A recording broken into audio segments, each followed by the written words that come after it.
It looks like we're finally going live. Finally live. Somebody let us know in chat there if you're getting us. I know, right? And this is going to the YouTube link as well.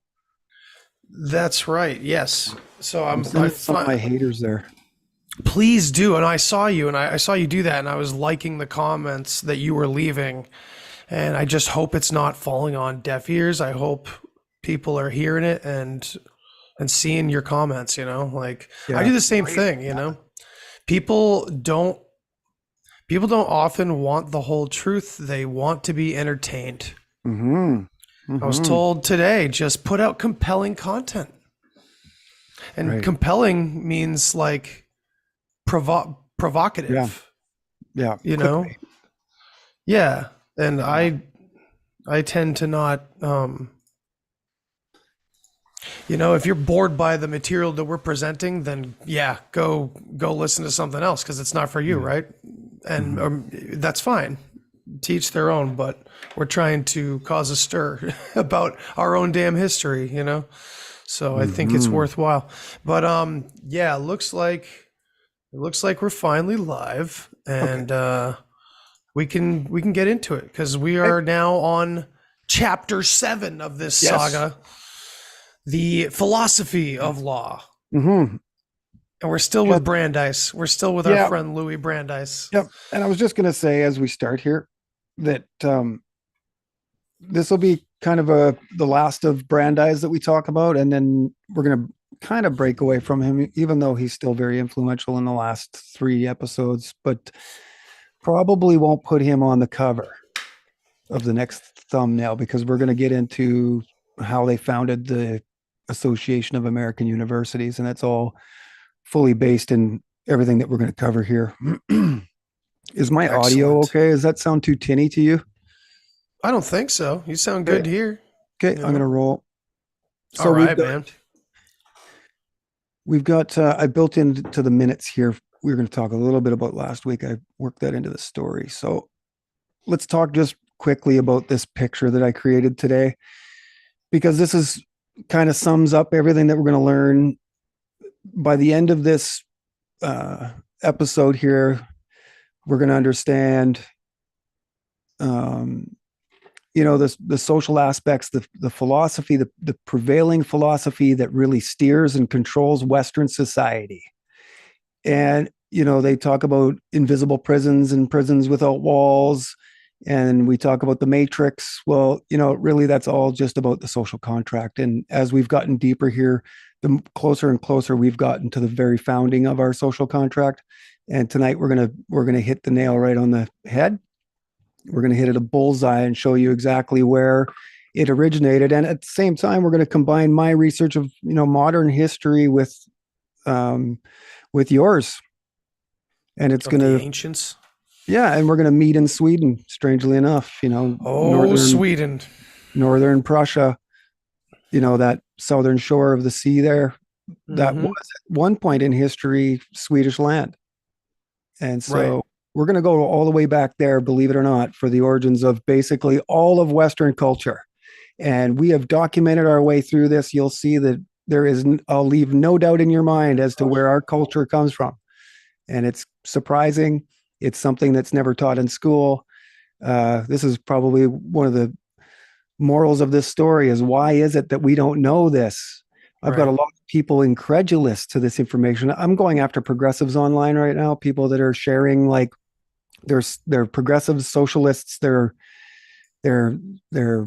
anti-capitalists primarily. You see a lot of their memes are about anti-capitalism, but then sharing, some of the labor war stuff that's going on today with Starbucks, and they're saying that, they're asking their followers on Facebook to follow Starbucks lead in the creation of this new labor union. And so now you have anti-capitalists cheering and advocating for Starbucks, which is, one of the shining beacons of capitalism, right? So they love making these people look foolish to folks that pay attention, you know? Right. And so it can get lost on everybody what I'm doing out there, but I'm going after the people that are really doing us harm by repeating history and condemning the rest of us to being there and going through this with them. This this this progressive thing that we're seeing today, with and this is what I had on Facebook, and I asked everybody if they could come up with some nice sounding words that they've heard in the past by politicians, said by politicians that have gotten us into things that maybe we shouldn't have now with hindsight. The Patriot Act, No Child Left Behind education, and all of these things. And so when I see these people today in real time right now sharing Louis Brandeis while not knowing all of this stuff, I approach them first from an intellectual perspective and I say, hey, what about this information? But it conflicts with their worldview the same as if you were to talk to a television watcher about government experiments on their own people, right? Yeah. It's just the level of incredulity is the exact same. The level of ignorant arrogance is the exact same. I even have these semi-awoke people saying, phrases like, I will not engage with you, do not engage. And this is really the leftist attack on free speech that was going on through COVID. The hypocrisy is palpable and really it's nauseating. I see it a lot. I deal with it from different angles. I dealt with it today. I'm dealing with it a lot. It's just ingenuous and disingenuous. Exactly. A beautiful word. And we could just go on, but we won't. Yeah. But yeah, it's just the fact that they've made the awake, or people think that they're wide awake to everything, and that's literally a yet another operation of this same narrative, these same people that we're talking about, and everywhere you look. And what I find is the things that people have a problem with this research are the things that they hold dearest. And so we talk about cleavages. This is a great word. This is an ideological possession, those things that make us feel warm and cozy, but they may not be true. Right. So we're going into a world where we need to verify everything. And bulletproofpub.com and myself, we've really advocated, whether it's true and if it's in the public interest. And that's really why we've centered on this information. And this is the information that these people that are hashtagging Brandeis are missing. And, this information taken in its entire context really is groundbreaking. It's explosive. This is real history that can really change the trajectory of human history. And I'm not kidding. No, I agree. And many people in the audience do too. We've gotten a lot of good feedback in that direction, saying how mind-blowing this series has been and how it's opened people's eyes. So once again, we thank you for being here with us to spread this, Duane. Yes, totally. And so, it's good that people are here paying attention to this, because it's imperative to understand this. So, I've got Louis Brandeis there. I'm showing a panopticon. Okay, so the founder of the panopticon is Jeremy Bentham, and he's really who we base a lot of our Western culture off of. And then I have a city inside that panopticon, just to say that, this is kind of where we're at, in our minds more than anywhere else. We're contained by a prison without walls. And so we end this episode tonight on, the Matrix, because really the Matrix is a fictional depiction of our social contract. So without any further ado, Brandeis Part 7, the philosophy of law. So this time around, I've made some key words larger so that, it's a little easier. We look at a lot of information through this, but the two key things we want to know are the origins of philosophy in the West. So that's functionalism and structuralism. And they were the first two main fields of early psychology. Functionalism, the study of our purpose, and between the action and the resulting output. So directly, they are studying the moment after stimulus, and then whatever results from the action that they've stimulated. Okay. So it's that moment after stimulation where you go into action, and then they're recording all of that up until the resulting output, whatever it is that you do. and studying our purpose. So that's functionalism. This is created by William James. William James is probably the most prominent American philosopher, psychologist, experimental psychologist, really, that we've known. Same with John Dewey.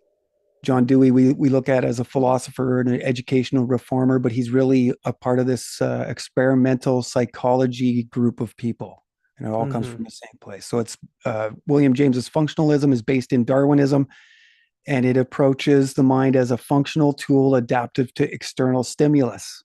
So it adapts to stimulus being given to it. So look at this from the perspective of the clinician. And this is really what this series is all about, to ask you to change or to consider different perspectives of things, especially labor unions, because it opens your eyes to exactly where the expert entered. Okay, and started dividing us and breaking us away from our most valuable sources. Right. So structuralism came first. It was founded by this guy, Wilhelm Wundt. And I think this, I've had many people tell me he is Illuminati. So this may be a direct connection back to Illuminati again. I haven't been able to source that. Of course, you're not going to be able to find that, but this is what I hear. So as a modern academic discipline, he was the first to create an experimental research-based laboratory at Leipzig. Okay. And this all is underneath the larger umbrella of German historical school, and this breaks into all the different social sciences. So in this aspect, we're talking about economics, okay, and from German historical school and American scholarship, a study in the transfer of culture by Jürgen Herbst. He's a professor emeritus of educational policy studies and history at the University of Wisconsin-Madison. He says that this German school, and what we're going to get into tonight, was the deliberate transfer of culture from the old to the new world. So when we talk about the New World Order, this is what it is. It's really the new world, that Christopher Columbus discovered, and they're trying to bring order to it. Wow, that's such a blatant quote, the transfer. And that's what we've been saying all along, even before we started this series. We were talking about the strange, bizarre roots of all this in Prussia. Yes. So and it's all an answer to the Prussian Reformation. We've sort of touched on that earlier. And so this historical school, and actually let's just jump down here for a quick sec, just to give you a visual on what structuralism, functionalism, and how the path through history or through the 20th century has gone.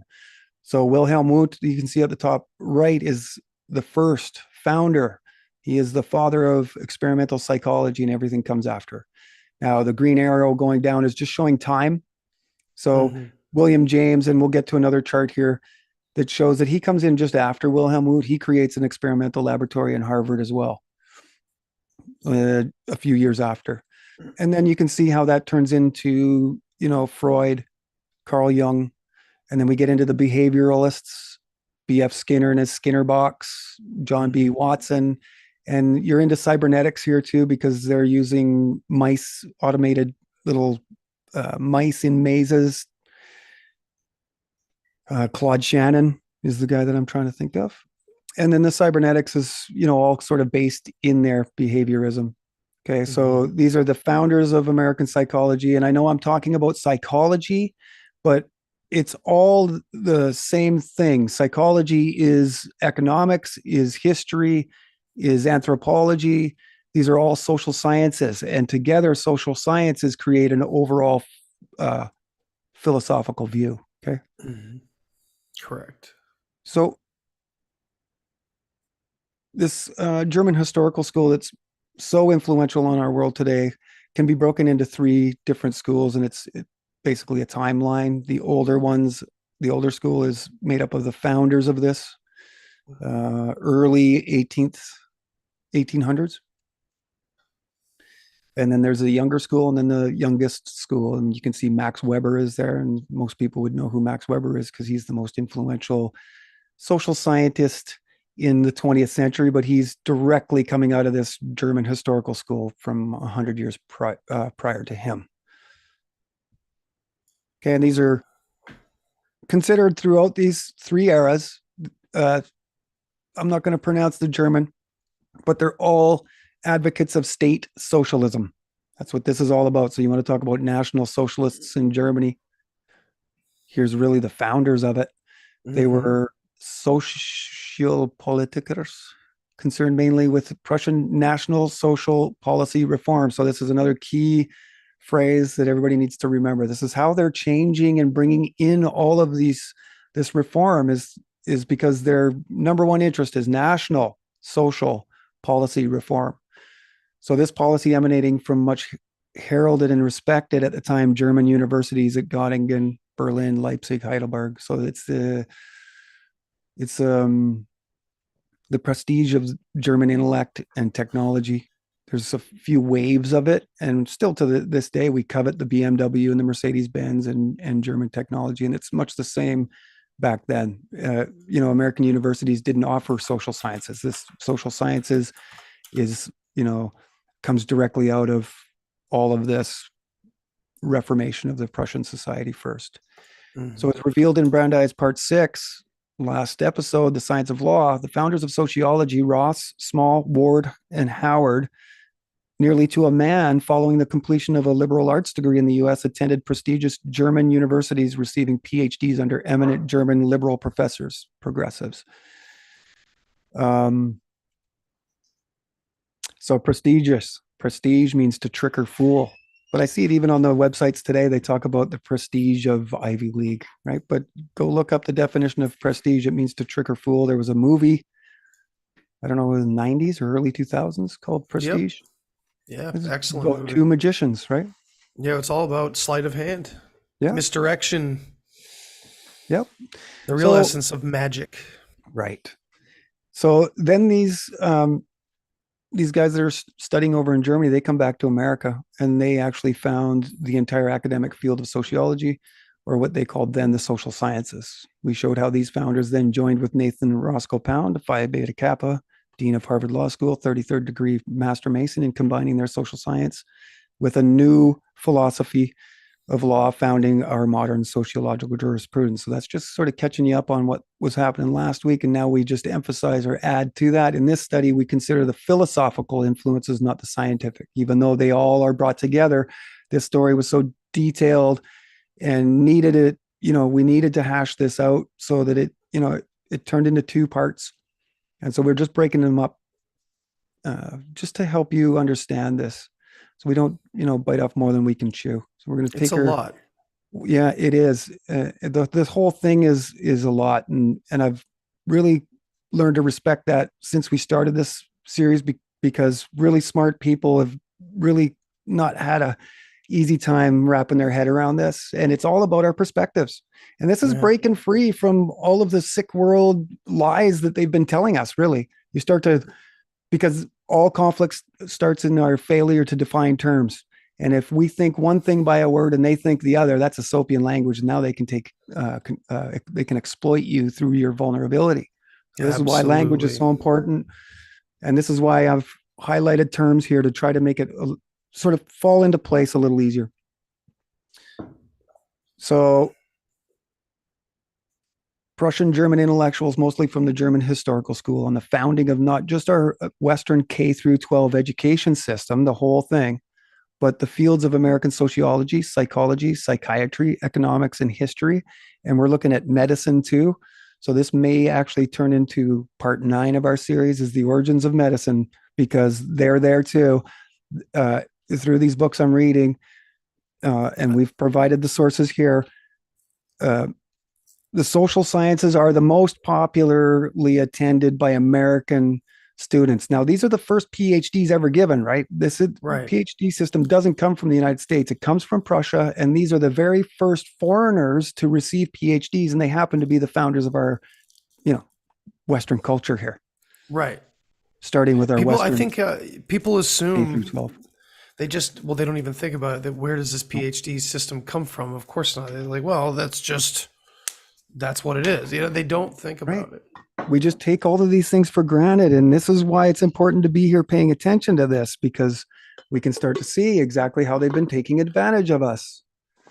So this is another historian looking into this whole history here, and I've got the source at the bottom, but this is the third source. So the case investigated here is the rise and decline of the German Historical School of Social Science in the United States between the founding of the Johns Hopkins University in 1876 and the outbreak of war in Europe in 1914. So by the German Historical School of Social Science in America, I mean those men in university departments of history, political science, economics, and sociology who had been trained in Germany and who regarded themselves as disciples of the German Historical School. My concern has been with what these scholars discovered in Germany that they deemed worthy of introduction into American higher education. Now, I have a question. Yeah. Would these people be in line with Nazis or completely on the other side of it, or what? Like what's the situation here? Okay, well, I would say that we're looking at National Socialism. There is no doubt about it because they're advocates of state socialism.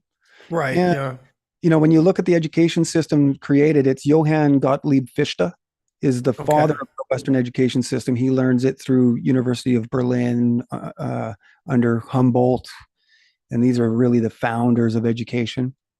Okay. And so Fichte was a National Socialist too. The addresses to a German nation were a plea, or it was a call to crisis for the entire nation. To once they had lost to Napoleon, it became evident that they had stagnated as a culture and as a society. And as an answer to their defeat to Napoleon, they wanted to become efficient, prepared, and use scientific experts to govern a centralized government. Mm-hmm. So Fichte inspired Hitler, if that's what we want to connect here, the National Socialists of the 1930s with the National Socialists of the 1830s, if you will. Mm-hmm. But there's definitely history that shows that Johann Gottlieb Fichte and his want to destroy the will of the student in the soil was an inspiration to Hitler. So, by no means are we here apologizing for Hitler. No. Right. But we're just pointing out that these guys are National Socialists in Germany. Right. That's just the way it is. They're advocates of a strong nation. Right. That's how they're looking at it. And they're calling on our patriotism and our love for our country to be good utility, to do the best that we can for our country. I mean, this is the cry of every war that's happened. Right. This is how they get people, with nice words and patriotic slogans, just like you're saying. Well, patriotism is a necessary aspect to the progressive era. When you go back and read Theodore Roosevelt's books and Herbert Crowley's The Promise of American Life, patriotism and nationalism is an elixir. They notice, this is like religion in a way. We can say that today, that statism is a religion. So this is how they're looking at it. It must be, yeah. I mean, just real quick, it seems like even today we have so much of this blatant nationalism and patriotism. Yep. I mean, we have the opposite too, of course, but it doesn't seem to matter. We have the young liberals against everything that older people in the American values, traditional values, kind of look at things. We have that duality constantly going on, but it doesn't seem to bother these masters, these elites, these social scientists much at all, which side of the fence we fall on. It seems like they kind of fuel both sides. Well, and then I would say this is a major purpose of progressivism, is it blends the two into one. You've got a lot of Republicans and people on the right advocating progressive policies just as the same as you do on the left. Right. Yeah. No, I know. Yeah. So it's the third rail. It kind of goes up the middle. And a big reason why today, presidents, no matter what side of the aisle they are on, the foreign policy and domestic policies remain, the same, and they continue moving forward because this is progressivism. It has to, progressive. How can you argue against the word progress, right? Exactly. This actually, and on that Facebook share, I've asked a whole bunch of people to put those words that sound nice but actually weren't, paving the road to hell, and Right. it's been popular. People are still adding to it, and that would be one right there. Yeah, it's a great list and it is growing. Progressivism. I should share that post again. I don't even think that word was said, but it is the overarching totality of all of it, Right. progressivism. And with as it's attached to positivism, as we're going to get into here, there's no time to ask questions because a rolling wheel with no brakes always keeps moving forward. Yep. And that's really what when we're asking, hey, what about the safety and efficacy of all of this? That is really asking them to put the brakes on a lot of this technological advancement, right? And that's the last Right. thing they want to do. So one thing I want to establish here too, just in case nobody knows this, is that the social sciences are made up largely of history, political science, economics, sociology, anthropology is in there too. So it's a collective of a bunch of different disciplines. And they're all basically soft sciences, and they were all basically developed at this time for this purpose, Mm. the reformation of Prussian society. So we can see here the founders of nothing less than the entire Western education system itself is being brought into reality through Prussia. And this guy on the right is Edward Everett. So we're going to get into Massachusetts, right into your backyard there. All right. So, because this is where it all starts. So he's Phi Beta Kappa. He's the very first American PhD. Now, historians say that he wasn't a Freemason, but I've got a picture of him with his hand hidden. So, and as we'll Must just show be a you, coincidence. I'll show you some Yeah. more provenance as we go that kind of just, throws water on that argument. So he's considered the first PhD. He was the president of Harvard, and he was a secretary of state. And so him, along with Horace Mann, the father of American education, they were both instrumental in implementing the Prussian model in the U.S. through Massachusetts, New York, and Michigan in the 1830s. Starting in the 1830s, they were going over to Prussia. He met with Humboldt, the godfather of Western education, and they all studied there, got to know the system, and then brought it back and legislated it, made it law, mandatory across the nation eventually, as we have today. So Mann, through his appointment as secretary of the Massachusetts Board of Education, which was just created then too, began adoption of the Prussian model in America. And now at the same time, Edward Everett was the governor of Massachusetts. So together they just made it happen. So Mann This is making mandatory unreal. universal education for all. So there's another one of those phrases, universal education for all. How can anybody argue with that? Well, Right. we can see 150 years later where we're at.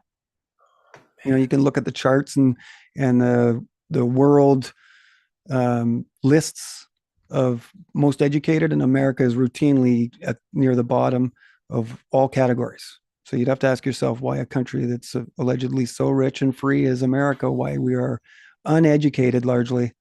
Right. So it's an underlying fundamental framework of general education needed to be laid down first before the application of many layers of social science, Mann making mandatory universal education for all. So this is the establishment of the first framework of control of Western society through our education.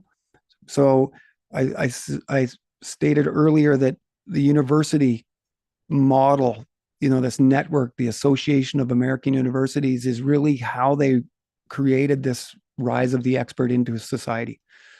But first, before they could do that, they needed a base education system for all.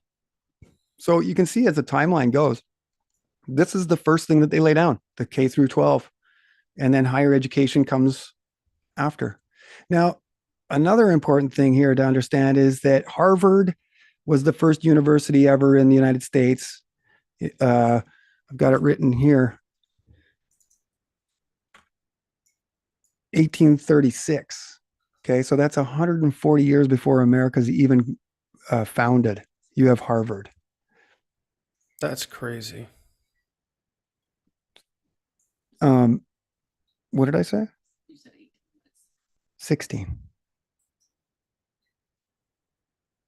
1636 Harvard.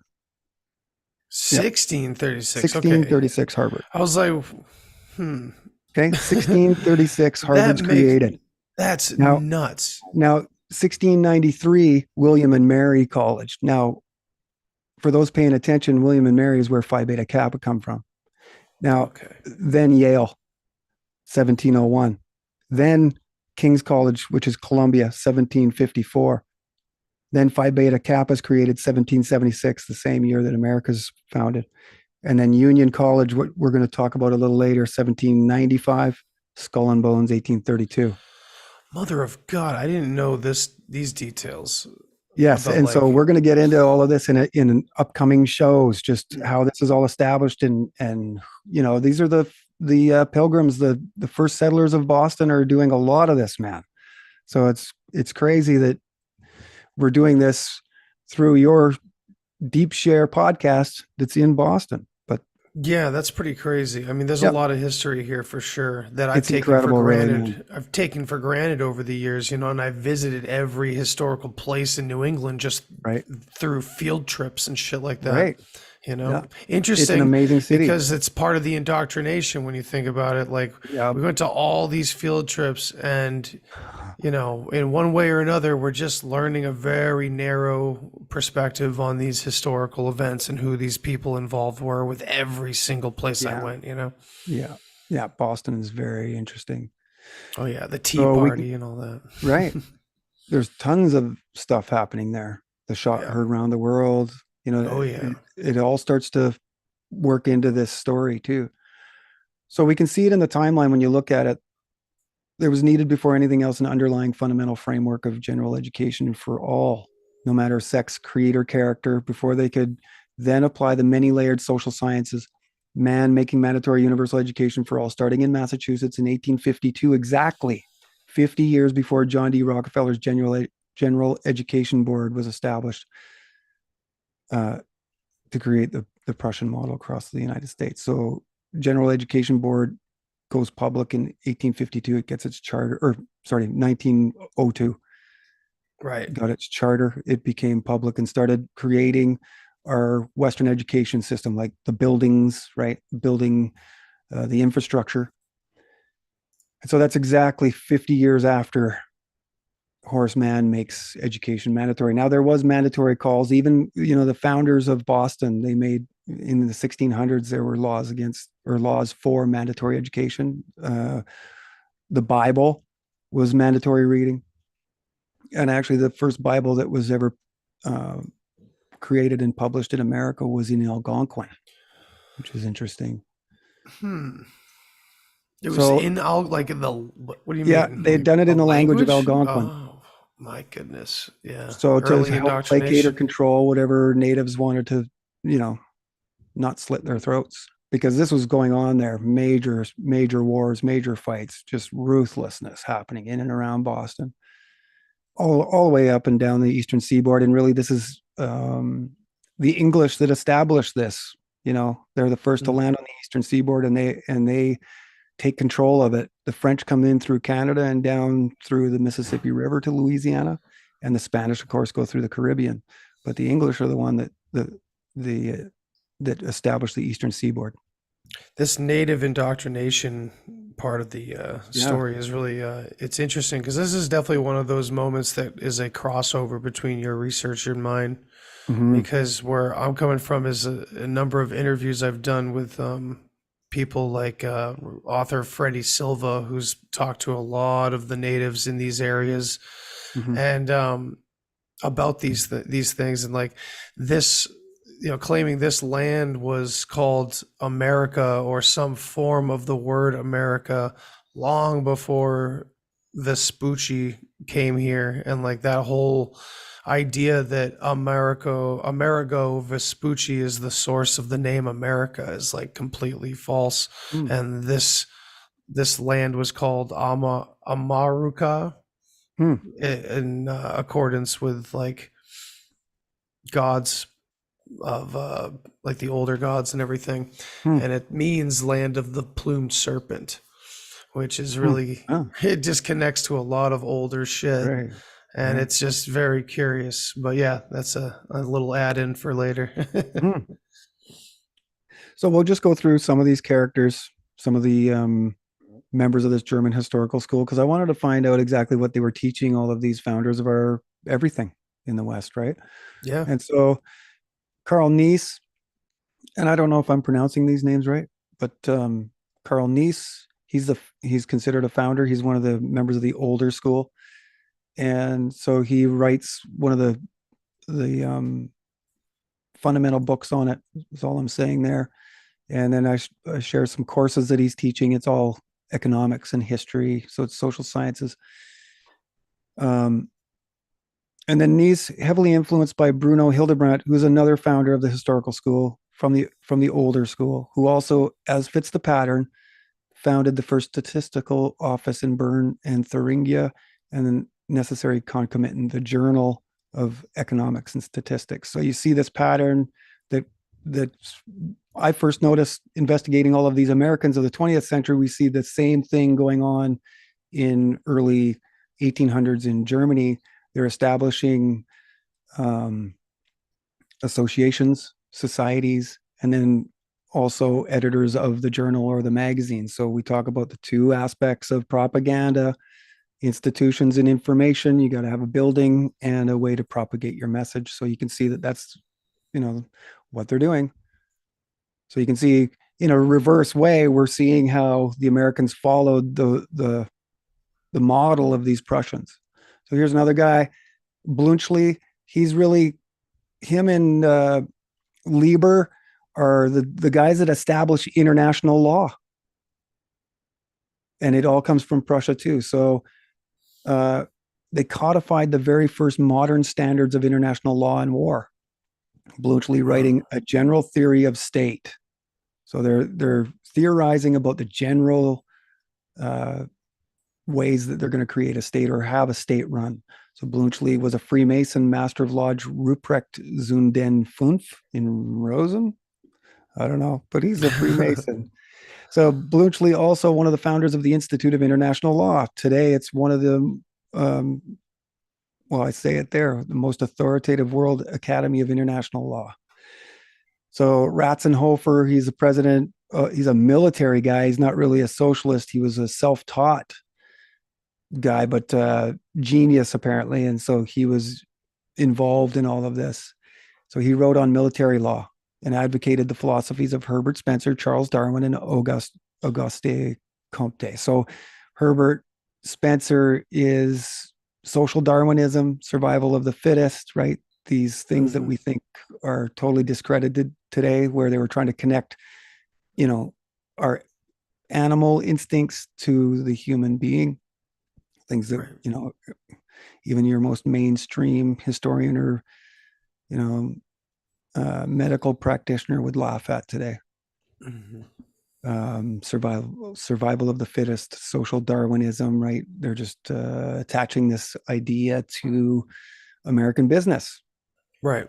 American capitalism, I suppose. And so it was described as positive monism. So, positivism is Comte. So his work centered on the evolutionary aspects of human associations, reduced social phenomena to the physical, chemical, and biological, and located man's fundamental drives in his biological nature. So they're studying human beings and figuring out what makes us tick, because this is what their job is as social scientists, and they want to create a perfectly efficient, great society. They're going to use all the information that they can and then apply it to us to try to steer society in an ethical and honest way towards peace.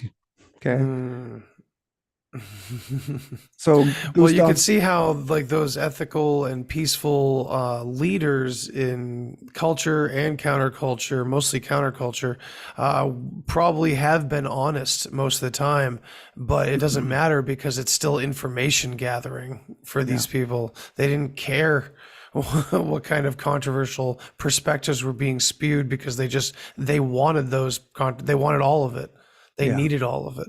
Yeah. So Gustav von Schmoller, he's known in Germany primarily as a social reformer, taught both pioneering American economists Richard T. Ely and Edwin Zsigmondt, and founding American sociologist Albion Woodbury Small, which we've already met in our last episode, as well as outspoken American socialist W.E.B. Du Bois. So he's over there too. Interesting. Wow. So Familiar character. yeah, and he's really looked at as he's a socialist. You know, everybody knows that Du Bois was a socialist, but you'll see his name bandied around on Facebook with nice sounding words too. Right. But nobody knows who the hell Du Bois is.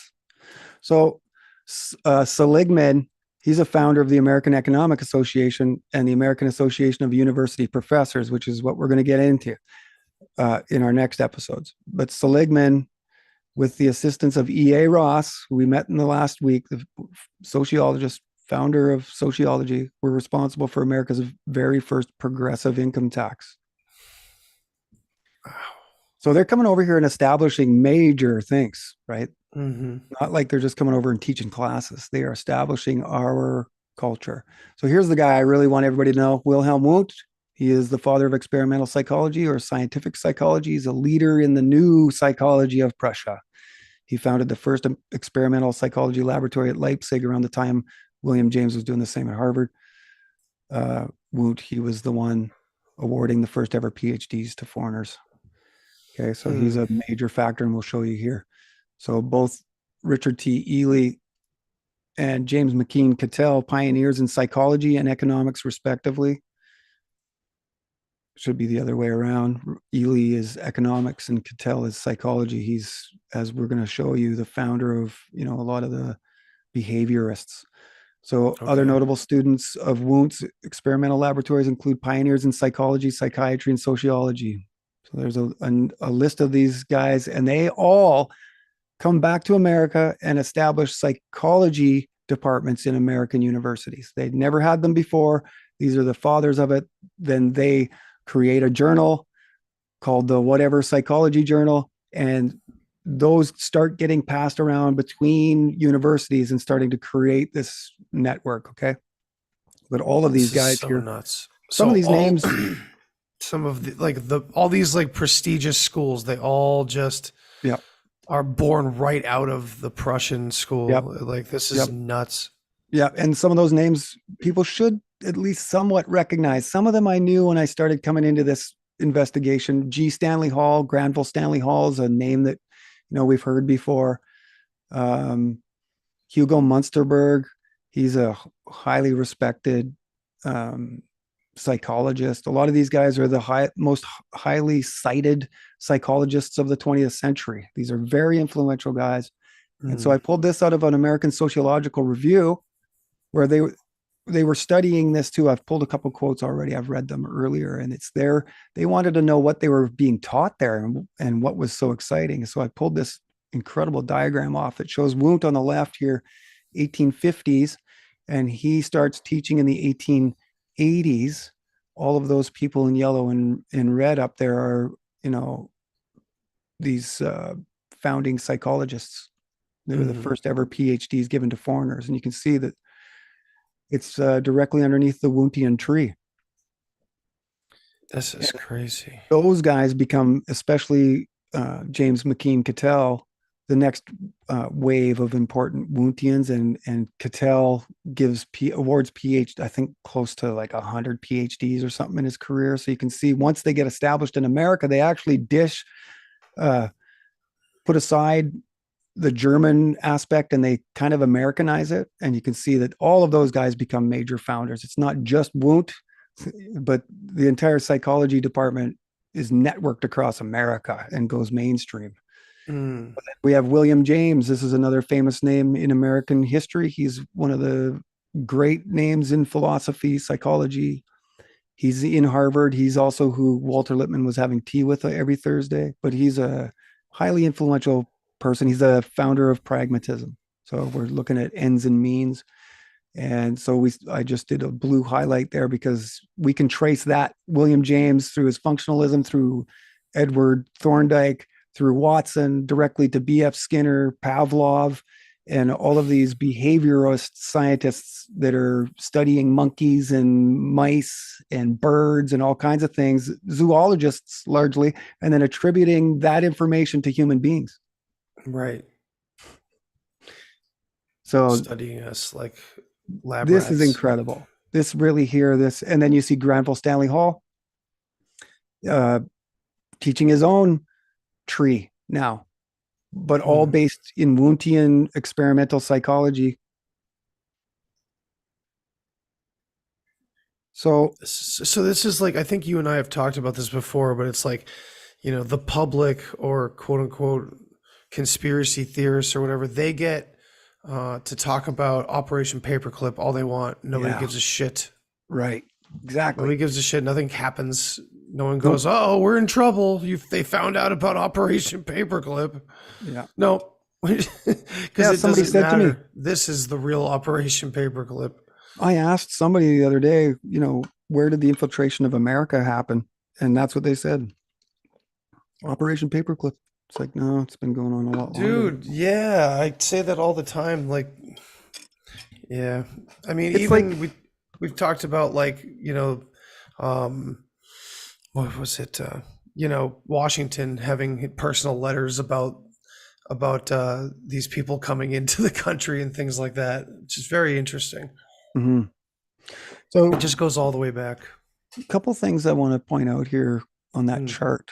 The vast majority of the men on the facing page, they're eugenicists, Oh, how about that? almost to a man. These guys are the founders of the Eugenics Society and things like that. They're members of the Eugenics Society. Granville Stanley Hall is a major eugenicist. So they're followers of Herbert Spencer's survival of the fittest and social Darwinism, followers of experimental psychology as a general industry-wide philosophy. So Jastro's wife, the sister of the founder of Hagasa, I think that's a misspelling there, Henrietta Zold. And if we remember going back to the Zionist part 3, Henrietta Zold is the founder of the female uh, American Zionist organization. Right. So here we have Jastro's married to her sister, and his father is a Talmud scholar. Oh, And wow. Terman, his son invents Silicon Valley. So Terman is up there in the furthest green highlight on the bottom on the right. Okay, he Hmm. comes directly out of Granville Stanley Hall School underneath My Jastrow. God. These guys are all linked and they're all Wundtians. So you can check it. Terman's son is, him and one other guy are really credited with, founding Silicon Valley. That's so So nuts. that's not a little thing either. And Not so even Thorndike close. inspires Watson, Pavlov, and B.F. Skinner. So the whole Skinner box and all of these investigations that actually turn it later into MK Ultra. Right, this is all where this comes from. Cybernetics, it all comes from here. Hmm. So here's Granville Stanley Hall, and a look at this chart again, just to show you that structuralism happened first, and that was really the measuring of your skull and the distances between your eyes and in relation to your nose, and that was how they were determining whether you were smart or not back then. And Hmm. then William James and functionalism, and they became one into a general philosophy. So the biological sociology is largely beginning with Darwin's theory of evolution as it relates to the animal kingdom and the Herbert Spencer's appropriation of Darwin's theories upon that of the human being and to the larger idea of society in general. Because human relations are bound together in marvelous complexity, parallels were being drawn to the similar complex biological relations between being presented in Darwin's theory of evolution. What if these biological relations should turn out to be the pattern of human relations? These are the questions that they're asking themselves 150 years ago, because they're still very much in the dark as to what makes humans tick and how to control them and how to steer them and how to persuade them into thinking and doing things. So the social sciences brought into unity once abstract and disconnected studies of the human experience into a cohesive, interdisciplinary, nearly living organism. Small stating that a network of causes and effects weaves the life of man through the ages and around the world into a connected whole. That is human experience throughout its length and breadth. There's a unity. Hmm. And according to Small, this new knowledge did not deserve to be ranked as a science of human experience unless it mirrored the interconnectedness and reciprocal influences which we find real life to be composed. Here we see the very earliest conceptions later expanded during the Macy conferences, the early thoughts of interdisciplinary crossover of knowledge between the sciences to better understand the human being. Okay. So all kinds of scientists are getting together in the Macy conferences in the 30s, 40s, and 50s to better understand us. So that was going on with these guys a long time ago. So some more provenance just showing that, American education, there's some Masonic roots to it. This is the first normal school in Massachusetts. It's got to be not far from you right now, Andy. But My it's goodness. still there today. And if we look above the door, can we see what that is? That's a square and Yes, compass. the square and compass with the G right in there. Yeah. Yeah. And Okay. So that's today. That's a picture taken within the last few years. do we know what town that's? Oh, Lexington. Okay, yeah, that's not Yep. too Lexington. far. So that's where the shot was heard around the world. Oh yeah. I'm starting to get to know Boston a little bit. Concord's not too far from there. But man, yeah, like Gerard was in San Francisco a few weeks ago and I was envious. And now you guys live in Boston. I'd love to spend some time there and, go Oh, visit some of these we places now. anytime, brother. Come on up. Yeah, totally. You got a place to stay. So here's another key quote. More than any other American sociologist, Albion W. Small has mediated to us the results of European scholarship. So he's the go-between American and European scholarship. That's what they're saying there. The intellectual world is now one society. No nation would have had anything approaching its present scientific development without the collaboration of the scientists of different nations. Indeed, science as a national phenomenon is unthinkable. It is part of the life of the great society. So Uh, that is a major connection to the ethical socialists, Graham Wallas and Walter Lippmann. Whenever you see that phrase, the Great Society, that is who they're referencing. yep, Because absolutely. Wallace wrote the book and dedicated it to Lippmann. And we talked already about industrial democracy being another name for the Great Society. Oh yeah. The Great Society is the Great Reset. Yeah, yes, for sure it is. So here's a couple key points, in regards to the founding of all of this idea. So while sociology as developed by men like Small and Ward and Giddings and Ross was largely a protest against individualism of the type suggested by the phrases laissez-faire and every man for himself. So this is a protest against free market. It's a protest against, and it's centralized top down is what they're creating, protesting against bottom up free market, a market that's, in theory supposed to be ruled by the people. Here it is, they are going against it. So it has been said that the meeting of the American Economic Association held in Philadelphia in 1917, including a joint session with the American Sociological Society, celebrated the funeral of the doctrine of laissez-faire. But it would hardly be too much to say that during the first decades of Professor Small's connection with the University of Chicago, that doctrine was the summary and conclusion of economic teaching as presented by the majority of its professors in the United States. So they're saying that the attack on laissez-faire and free market was going on from all universities. They're taking the ideas from Prussia and Small, and they are deliberately, collectively, premeditatively destroying the free market. Wow. Now that is explosive. Okay. That is damning. So the Cameralists, here's another phrase that we need to familiarize ourselves with. I just did in the last 10 days. So, I'm just Yeah, ahead we here. brought This them is up really, last time, a little like briefly. yeah, yeah. This is really the cutting edge of our research right now. And 10 days ago, I kind of stumbled into it and I knew that it would have to be an aspect to this story.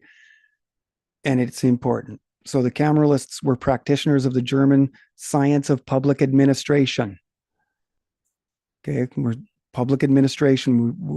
We've shown the creation of the administrative state from Brandeis, the creation of the Federal Reserve, the Federal Trade Commission, and then all of the welfare state through Lester Frank Ward and his buddies.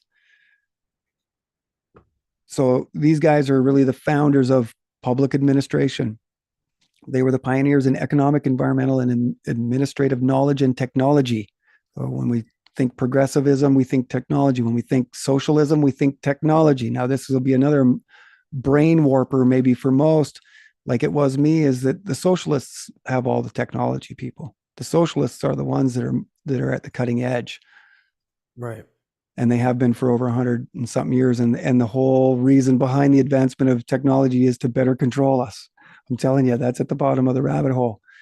So the centralization of the state through the collection and interpretation of statistical and quantitative data.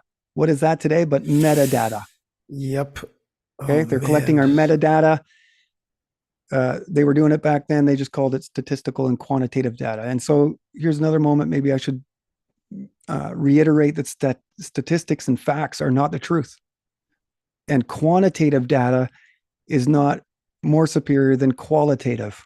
So we can see these small little changes in the words, but they mean, major differences in their definition. So it was all about long-term economic state planning. Camera in this definition, meaning a private legislative or judicial chamber, as in a room full of advisors behind closed doors making decisions. Have we not heard that our entire life? The president was surrounded with his room full of advisors today, right? That's where it all comes from. All his scientific experts surrounding 17 intelligence. What do they say? 17 intelligence agencies all agree. Yeah, now, that's a giant argumentum ad auctoritatem, and we've seen that every time in my lifetime that they've used that phrase, it was a lie.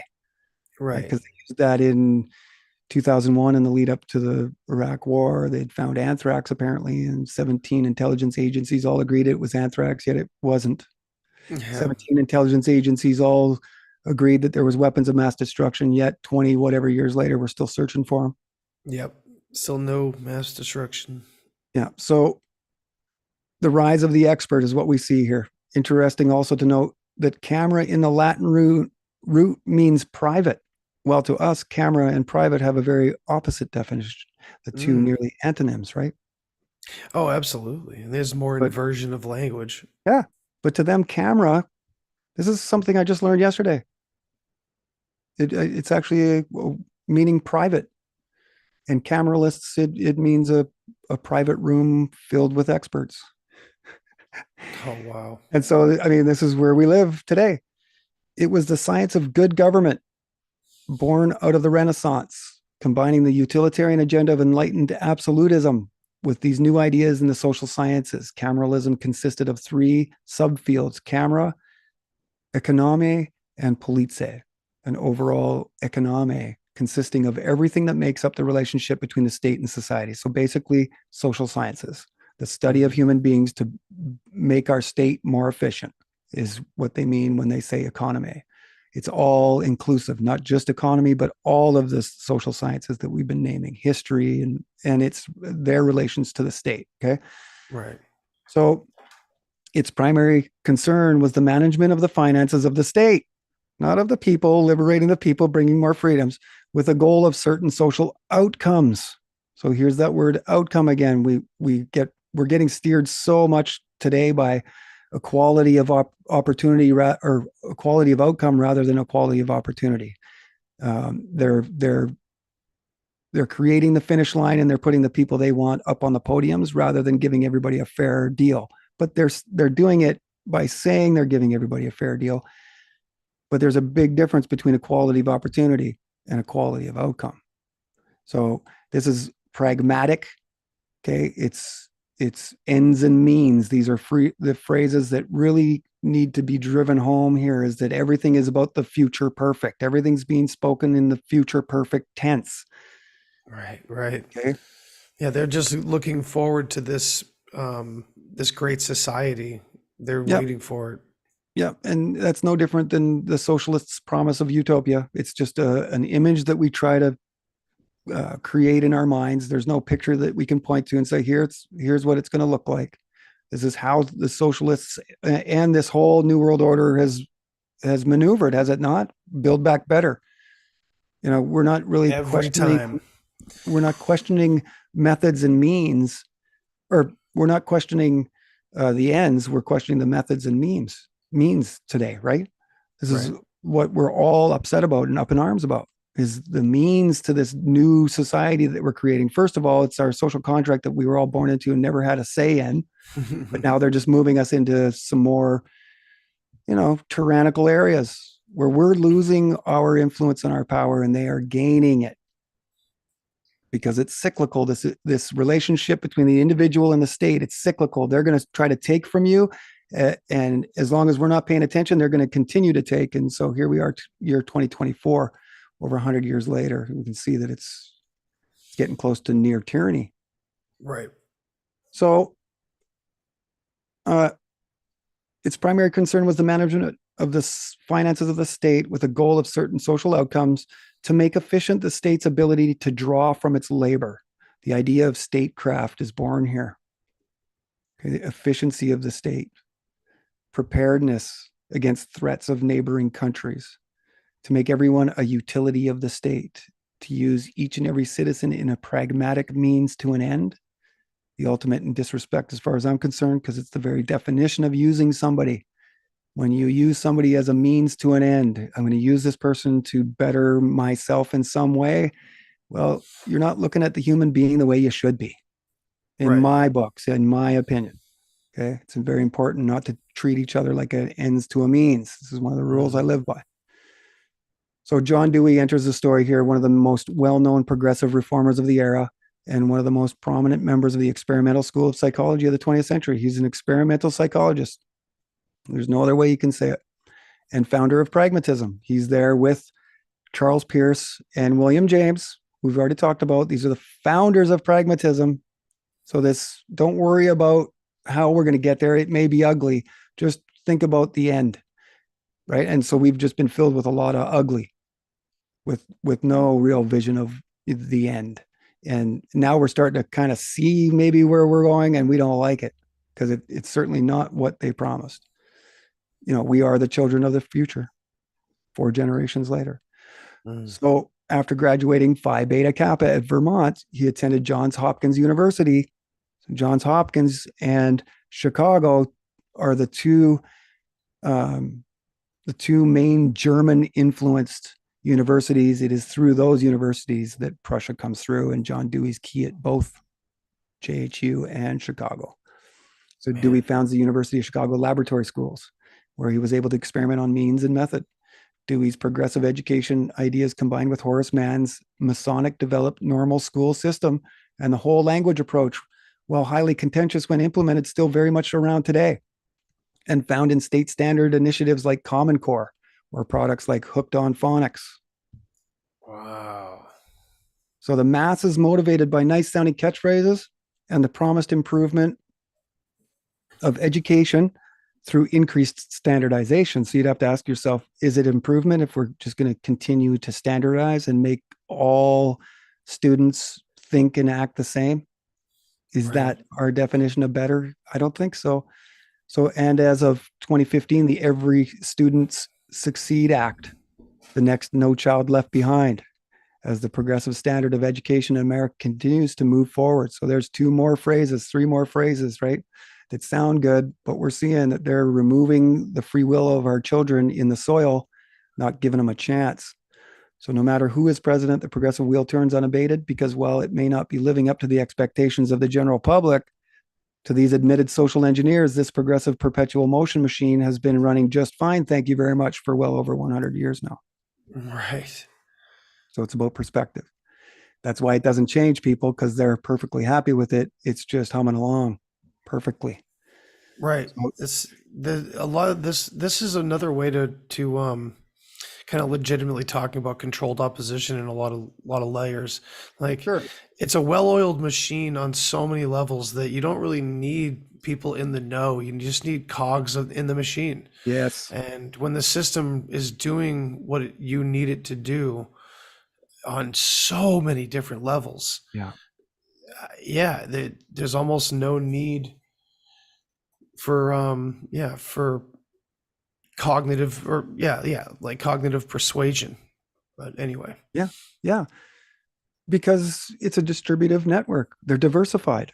If one goes down, they've still got a pathway. It's their control today, you can see is so comprehensive that, little things here and there, little flame ups, and they admit these things too. They were very well aware of social uprisings, and they were dealing with it themselves, and they were gathering information then on how to better handle those uprisings in the future. And here we are 100 and something years later, they got like the military has the ability just to send sound waves that make people run.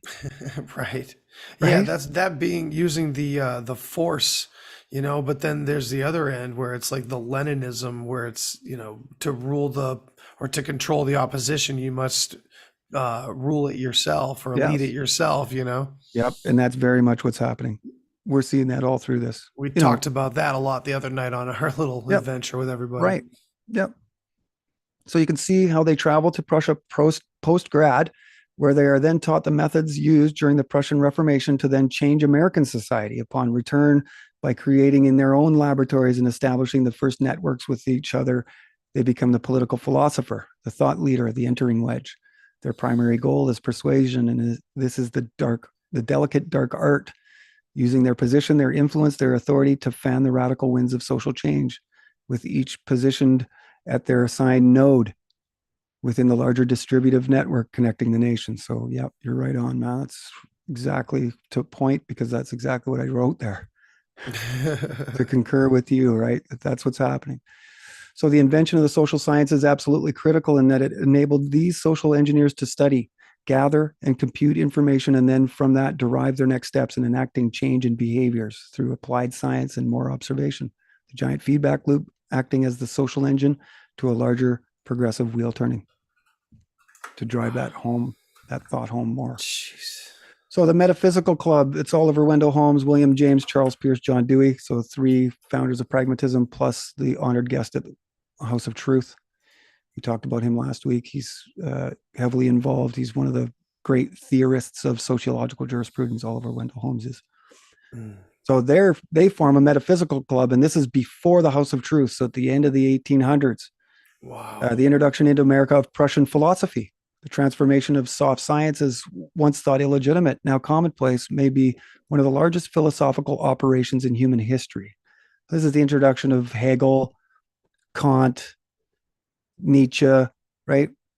German philosophy into the United States goes through the Metaphysical Club. The book written by Louis Menand, who just so happens to make another appearance in our series. He was the keynote speaker at the 2022 Walter Lippmann Conference, in which the main topic of discussion was the crisis of the expert. Right. Okay. So the rise of the university system, a critical component to a universal education. And many of these same men involved in the creation of the American Association of American Universities and the Association of American Professors. And then there's an Association of American Colleges. So you can see they just create this network, this frame in which everybody is educated within. And they provide the libraries and everything. So in the campus, a place where all the social sciences cohabitate, blended interdisciplinarily, and the university, particularly the research university, becomes the center for intelligence gathering and application. And isn't that really the spirit of university? That's why they exist. At least that's the theory of it, that we would, if you asked anybody on the street what it was, I mean, it's education, yeah, but it's a place where ideas come to compete, right? And so they're using the university system, establishing this network, this framework. So the background, I'll get to the background picture. Well, I want to say something real quick Sure. here about the university and education like this.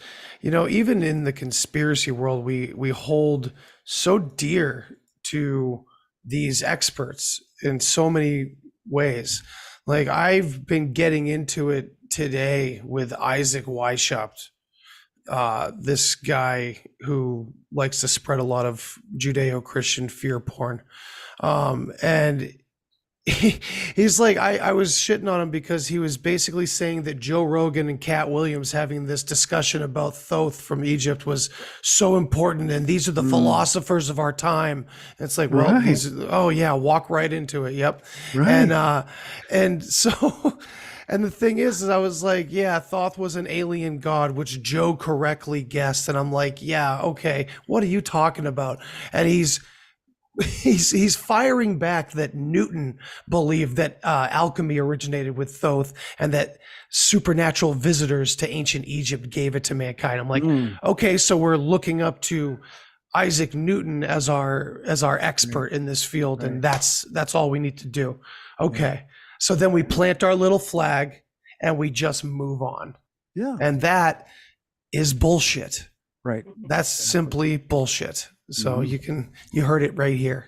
Yeah. Anytime that you're saying that a conversation that Joe Rogan is having with anybody is important, it's you're under the influence, you're under the persuasion. It's a delicate art, and you're being Bingo. persuaded. It's so sad. And yeah. Yeah, we're having a lot Anyway. of those conversations, and I'll tell you right now, man, that progressivism is one of the main confusers, right? Because it Mhm. alters the definition of liberalism. It flips it right over, and that's not the only one, but that's a major one.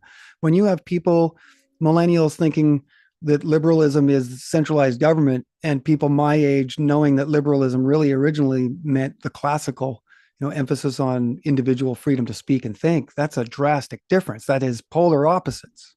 Bingo. Okay, so we have to watch this, and this is where the progressives are getting all mixed up. They're saying, it's the progressives versus the socialists. Yet we know that the socialists or the capitalists, sorry, it's the capitalists against the socialists, right? This is what they say. But we're seeing very clearly that the capitalists and the socialists were working together. Just on the top of my head, Blackstone Memorial, that was signed by J.P. Morgan, Carnegie, and all of these guys. It was a socialist movement, yeah. But so they're eliminating competition. These capitalists, we want to call them capitalists. They were eliminating competition right behind them. That's what the attack on the laissez-faire market was. And Brandeis was critical. This was one of the major questions about competition. And so they settled on regulated competition, but it left the door open for what we see today, total monopolization. And now you have anti-capitalists saying tear down capitalism while they don't mention laissez-faire. We never talk about free market, bottom up, control by the people. We would, because what they're missing there is the monopolization of it. Morgan and his capitalist friends, they really imploded America through the Great Depression and then blamed laissez-faire. And we're seeing through our research that that is exactly it. Anything natural, they were opposed to, especially human nature. Mm-hmm. So Auguste Comte and his positivism, this is the taking away of the brakes of progressivism, really, if you want to look at it like that. There's no governor on progressivism as long as you've got Comte's positivism. So early attempts to interpret the unique unity of human experience may be reduced to three species: the sentimental, the mathematical, and the biological. Sentimental species of sociologists range from Fourier, now that's a utopian socialist from the mid 1850s. He taught Comte. I think he taught Comte. One of them did for sure. With his harmony of the human passions and his scheme of standardizing human society in blocks of 1,600 persons. And Robert Owen with his cooperative factories, the mathematical sociologist typified by Auguste Comte.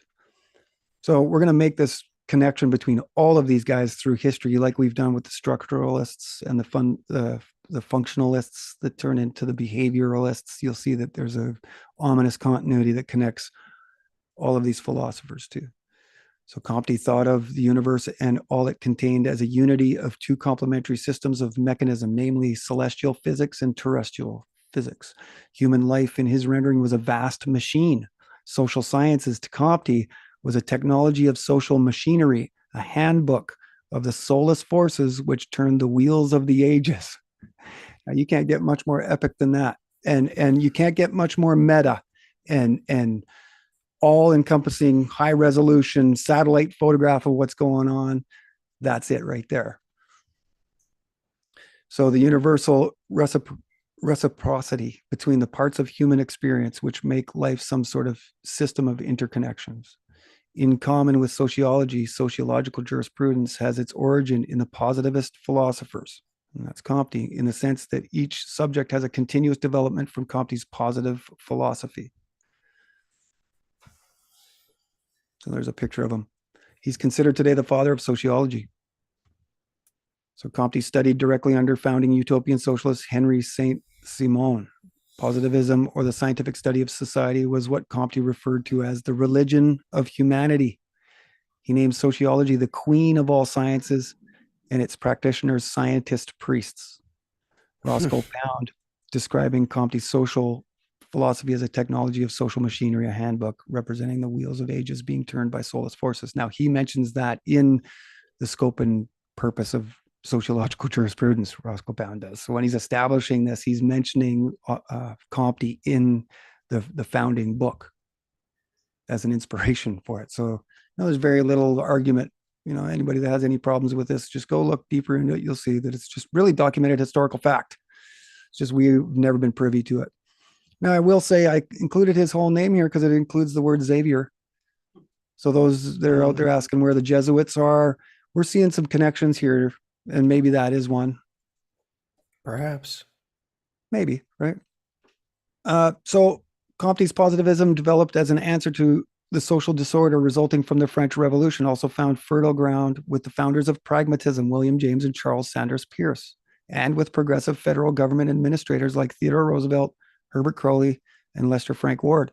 It's here we begin to see now the first signs of real social transformation away from the farm and homestead to the steel cityscapes of our industrial modern world. Factories and machines turning wheels, forging guns and swords from plowshares, and the stainless steel promise of a new American dream. So the wheels of progress that turn our world being fired up deliberately, like magnets being spun inside a matrix of copper wire in the rotation of society, so necessary to Comte's vision. It's how electricity is created by spinning copper wires between magnets. And you can see that they're really establishing an energy here. Comte believed that social control would be made possible only after Darwin's idea of human evolution was first established. Now, this is what they are stating back in the day, that before they could, establish Comte's philosophy, they needed human society to believe that we always evolve, and I guess that we come from apes. I mean, it shows that that we are some sort of later on evolution. So it sets in our minds that we're always supposed to be improving and always supposed to be moving forward. Okay, now this seems so normalized today that, even myself, I was like, yeah, so, but when you really give it an honest look and do your best at sort of removing what your preconceived notions have always been your whole life, you can see that, this is really the truth, that it's still a theory. Darwin's theory of evolution is still very much a theory. We're still looking for the missing link, and they've tried to fool us a few times in history, including the 20th century, where they attached an ape mandible to a human skull, buried it, and pulled it out in the Great Society. Said, or what's the society in London that they all go by? Oh, I'm not sure. The antiquaries or something. Can't remember. No, But that's the authority in Britain of all things social science, and they put it up as the missing link, and it stayed there for 50 years until somebody went and really tested it and said, no, this is just stained in coffee. It's been deliberately buried. Now that's a true story, the Piltdown Man. And so we can see that still we do not have a missing link. So this is still very much a theory, and to me personally, I find it all just total bullshit that we come from apes, So they even talked then that before they could really establish Comte, they had to have forward motion in society, and the thought that we were always moving forward and trying to be better. And this is really, the utility of it all. So this background image I just found yesterday. Yeah, like Joseph very Rainey, interesting. a depiction of Union College in Schenectady, New Jersey. The Union College, a liberal arts institution, and it is generally said that it is the second oldest of higher learning, except we've already shown that, William and Mary, Harvard and Yale are long before that. Now, this is the first rendering of a campus, this picture at Union College. And so you can see it's surrounded by water, and you go to Union College today and you'll see that all of this is fully developed, and they're all, it's surrounded by buildings all the way around here. And it looks a lot like the Kabbalistic tree of knowledge. Yeah. Which is strange, but worth more research for sure. I looked into it a little bit, but yeah. My theory there is that because university and college grounds are laid out in such a way with pathways going across large grass like this, that maybe if it does sort of line up with the Kabbalistic tree of knowledge, I wonder if the chakras or the nodes that are on there coincide with the actual buildings, the administrative buildings that are there. But I haven't had time to go research. That would be a really interesting little Wouldn't that be? project to find out. Well, because we've made the connection between higher learning and the Kabbalah and the Trivium, right? They're all basically the same thing. Freemasonry. They all create caste systems with knowledge, not wealth. So the wealth gap is really created by a knowledge gap. Right. And me personally, my own opinion is that is the knowledge, because it was taken out of education, is the knowledge upon which all history has balanced. And the more conscious we become means that book has, been available to us. That knowledge was available to us at one point. It, has been out of our schooling for over 100 years. And, to the point where 10 years ago, nobody even knew what logical fallacy was. Right. And to think about how empowering that is to the individual to understand when you've been lied to or taken advantage of, right? That was taken out on purpose. Very important tool. Sure. Nobody likes being lied to, and that's how you can get exploited and have things stolen from you and your whole life stolen from you if you're that naive or gullible. Right. So we must learn to be what's the phrase that I say? Can't remember now. I don't know. Less agreeable, right? Yeah, We got to try to be less agreeable. less agreeable. Yeah. We don't have to be walking around saying no all the time, but think about what's being proposed and, be okay with saying no. No is a complete sentence. So exactly. This is one thing we're always so eager to please. And I was one of the worst. And so, you try to make sure that you get what you've earned too. You don't want to give away yourself. This is one of the things that we're learning at the farm. That's a lot of labor. And, we have to maintain this year after year. We're going to have to be compensated. And so, this year's a big year. We're going to raise some prices and probably ruffle some feathers, but, we got to do what we got to do. Hell yeah. Yeah. And we, with confidence, say that we're going to be able to handle whatever comes in the future. If there's going to be complaints, we handle all of this all the time. So, I think being disagreeable is a well underused trait, across our society, and we should probably practice on doing it a little bit more. And small businesses like yours, it's like you need the loyalty of people that are willing to support you to grow a little bit, Yeah. So turning next to the sociological components of Pound's jurisprudence, it is widely recognized that they were derived largely from the writings of Lester F. Ward, Albion W. Small, and most especially E.A. Ross, who was a colleague of Pound's at the University of Nebraska during 1901 to 1906. Ward was an ardent advocate of government control and social planning, who believed that legislation would contribute to the organization of human experience. Similarly, Small assumed that social reform could be carried out through legal means. Due to the influence of these two men, Pound approached the law as a form of social engineering. Indeed, the idea of law as an instrument of engineering and social control at all levels of government is an integral part of Pound's sociological jurisprudence. That's another historian looking into it, and that's what they're stating. It's not me. I'm just reiterating what we found. It's documented historical fact. So a close friend of Pound's, fellow Harvard law professor Oliver Wendell Holmes Jr., who we've talked about earlier, was an advocate of legal positivism. This is the next wave of it. So Holmes's prediction of law theory was a key component to his jurisprudential philosophy, Holmes carrying on Comte's tradition, believing law should be predictive. Holmes Jr., opposed to natural law, stated that men make their own laws, that these laws do not flow from some mysterious omnipresence in the sky, and that judges are not independent mouthpieces of the infinite. So there he is denouncing natural law and advocating for man-made laws. Of course. So Comte stating the same in French: know in order to predict and foresee in order to be able. and he studied under Henry de Saint-Simon.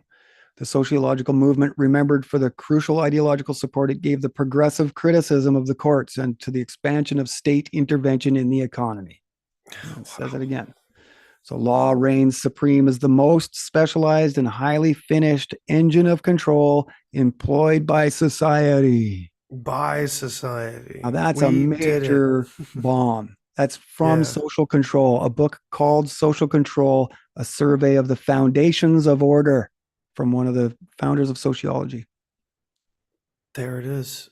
Now, this was a profound shift in my perspective when I read that. Law reigns supreme as the most specialized and highly finished engine of control employed by society. I just was like, of course.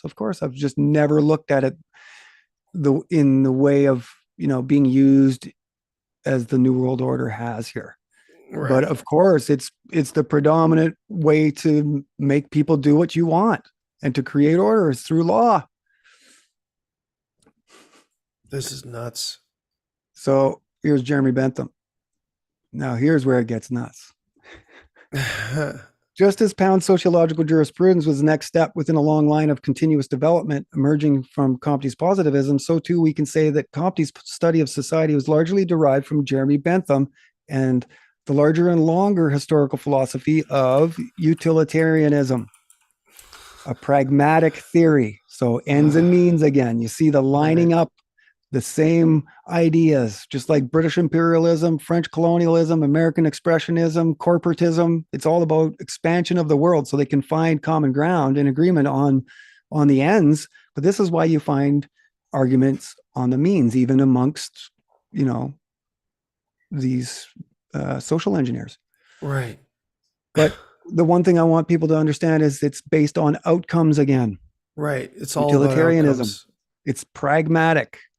And it determines right from wrong from outcomes and holds that the most ethical, moral choice is the one that will produce the greatest pleasure for the greatest number of people. So ethical, moral choices, these are things that I live by. And I think that a lot of people think that they live by. Yeah, I think so. Yeah, I would say but so. In this world, we must check our definitions of moral and ethical because we're largely influenced under Bentham and what his ethical and moral ways of choosing the right choice and the right thing to do is directly based in how much pleasure it brings. Yeah, and that point exactly reminds me of Huxley specifically. Right. Exactly. Almost more than anything, his philosophy and what he was warning, quote unquote, about. I was going to say more, but yeah, I'll just leave it there because people, you understand. And we're going to get into that. We'll get into it a little bit more, and it's going to start to make connections between, Huxley and Crowley and theosophy. Well, I don't know much. I don't know enough about theosophy in general to speak that way. So that's okay. I would say that Crowleyan, do what thou wilt. We all can recognize that in our society today, and it really starts to make connections here. And I would say today more than ever, this idea of pleasure ruling over everything else. Now I too rolled my eyes when I was 16 at my dad or my grandfather or both telling me, well, it's not all about having fun. You got to work hard and all. Yeah, you're meant to roll your eyes at 16, but you're not meant to you're meant to smarten up at some point. And the smartening up aspect barely exists anywhere anymore, including for my generation. I'm 38 and a lot of us are all destitute, desperately trying to do better than we were led to believe we had to, It's nuts. I would say that it's far more likely that they're going to blame the old man getting behind the times. He's a Luddite. Than absolutely. For these young kids to take any responsibility as to how far and how hard they're allowing technology to be pushed. The new battle cry: let the AI do the work for you. Even by the truthers. I'm so sick of the fucking AI art generation on YouTube. It's incredible. Promo clips. It just makes me want to throw up. It's incredible. Saves time. It's convenient. literally can, yeah, removing the heart out of the actual thing, and it's a Mm. fucking Xerox. Yep. And it makes everybody think you're smart, but you're not smart because you have to go outside yourself for that knowledge. You're only Right, smart when it's exactly. already within you and you can use it. And Right. you know, it's trendy. That's all it fucking is anyway. Yeah. But anyway, it might So be our downfall, but it is trendy. so here we again have large philosophical ideas asking us to focus on the ends and to ignore the means, to look over here rather than over there, to look Right. at an image, a pseudo reality rather than the real thing. Like many of the others in this study, Bentham referred to natural law as nonsense, claiming that there existed no rights without the existence of government, and that since rights do not emanate from government itself, they are then by definition illegitimate. That's crazy. But this has really gone on for a long time now. So we can start to see why there's really no justice in law. There's no morality in law. It's not really about right and wrong, right? It's about outcomes. Right. So, how the conception of politics changed in England can be traced through the lives and work of four writers: David Hume, Jeremy Bentham, John Stuart Mill, Beatrice Webb. Each represents a distinctive way of looking at politics, which has become intertwined with others and obscured in political practice, and yet remains a vital part of the political traditions in England. Nevertheless, each writer contributed to a transformed outlook on the nature of politics. It was first suggested by Bentham, its shape was defined by Mill, and the finished product appears in the work of Beatrice Webb. She's a founding member of the Fabian Society, ethical socialists. So you see this common ground going all the way back, centuries, because Bentham is, late 1700s, early 1800s. But we see the continuity and the ominous continuity of this school of thought. And Bentham establishes it. Utopian socialists carry it on to the ethical socialists, but it's still the same current of thinking. Mm. So what makes the difference among the four writers especially impressive is that in a way they all owe allegiance to the same intellectual tradition. The name, utilitarian, most readily comes to mind. They have all been called utilitarians, and they themselves have claimed such kinship with one another. Bentham said he had discovered the ideas of utility in Hume. Mill, who first made utilitarianism a popular name, was tutored by Bentham himself, as well as Bentham's chief disciple, James Mill. And the Webbs often liked to describe themselves and other Fabians as latter-day utilitarians. In fact, the name is misleading because it suggests that they all shared a common philosophy, but it does not. But it does point to certain common sympathies. All these writers praise the common sense, matter-of-fact, concrete, experimental approach to human affairs and centralized government run by the scientific expert. This is the common theme through all of it. And so, yes, I get pushback from, followers of John Stuart Mill and all of these guys, and people are saying they weren't bad people. And sure as shit, I'll agree with you first and foremost, but it's their technology. These are intelligent creatives 300 years ago, just like they're using them today. And I'm not really concerned about complicit degrees here with these people. It's Right. they've invented it, they created it, but it's been either co-opted or, taken, commandeered, whatever you want to Right. say. Just like you say about the trivium. Like the trivium Yeah, isn't evil exactly. because the elites use it, but it's literally the way to operate. It's just like the Egyptians building or not the Egyptians, but the pyramids having sacred geometry embedded into Yeah. it's not, doesn't make it evil or No. anything like that. It's that it's used and just not told, not delivered, not given to the people. But this is caste system behavior. Yeah. It's just technology. True. Intellectual property is technology too. A lot of these philosophies and psychologies and things that are being invented, it's technology. Right. And then it's being used. And because it's intellectual, you can use it anytime you want. It's not like it's a physical thing and you can pick it up or have to pay for trademarks. Yeah. It's the philosophy. It's the things that we don't see that are really controlling us. So I've got no problem with John Stuart Mill or Hume or any of these guys. I'm just trying to show you that utilitarianism is being used today as a weapon. Now, whether it started that way or not, irregardless in many ways to me. In fact, the name is misleading because it suggests that there are all shared a common philosophy. I've read this already, but it does point to a certain common sympathy. Okay. So the general school of thought, they found a lot of common ground to talk to each other. They may, again, differ in means, but the ends are the same. Right. They agree on the ends. That's why they're together. That's why they're following this, because the ends are always the same.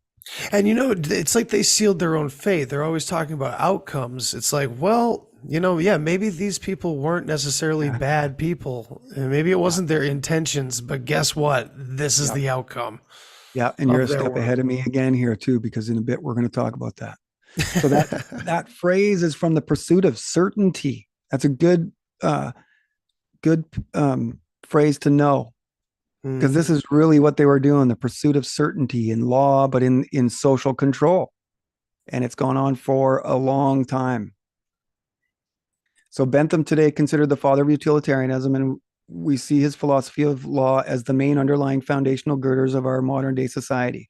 There's an undeniable continuity of form and function connecting Bentham to Comte, Henri Saint-Simon, and the utopian socialists in the early 19th century, to the ethical socialist movement led by the British Fabians and American progressives. That's what they were, ethical socialists. History shows Roscoe Pound, Oliver Wendell Holmes, Louis Brandeis, Felix Frankfurter as an extension of Bentham's panopticon and his utilitarian approach to social control. The early answers to recidivism were mechanical and crude, paralleling the early structuralist attempts at experimental psychology, both under William James at Harvard and Wilhelm Wundt at Leipzig. Their only answer, given the resources at hand, was to remove the offenders from society and have, as a main exercise of their detainment, rehabilitation with the possibility of reintegration.